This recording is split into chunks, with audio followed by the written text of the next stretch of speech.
சென்னை நீலாங்கரையில் விஜய் வீட்டின் மீது காலணி வீசியவரை பிடித்து காவல்துறையினர் விசாரணை மேற்கொண்டு வருகின்றனர். விவரங்களுடன் நிகரான செய்தியாளர் வினோத், விவரம் என்ன?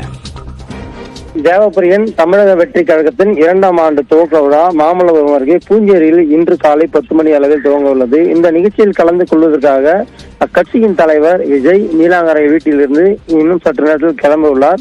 அந்த விஜய் வெளியே வரும்போது அவர்களை பார்ப்பதற்காக இங்கு ஏராளமான அவர்கள் ரசிகர்களும் தொண்டர்களும் காத்துக் கொண்டிருக்கின்றனர். இந்த நிலையில் இந்த வீட்டிற்கு வந்த இளைஞர் ஒருவர் கையில் வைத்திருந்த குழந்தையின் சிறு செருப்பை கொண்டு விஜயின் வீட்டின் உள்ளே வீசியுள்ளார். இந்த சம்பவம் இப்பகுதியில் பெரும் பரபரப்பை ஏற்படுத்தியது.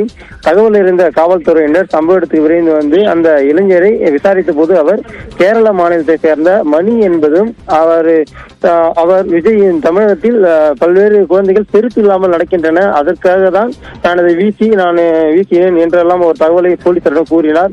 அதைத் தொடர்ந்து காவல்துறையினர் அவர்களை இருசக்கர வாகனத்தில் அழைத்துக் கொண்டு காவல் நிலையத்தில் அழைத்து சென்று தற்போது விசாரணை மேற்கொண்டு வருகின்றனர். தேவப்பிரியன், உங்களுடைய விரிவான தகவலுக்கு நன்றி வினோத்.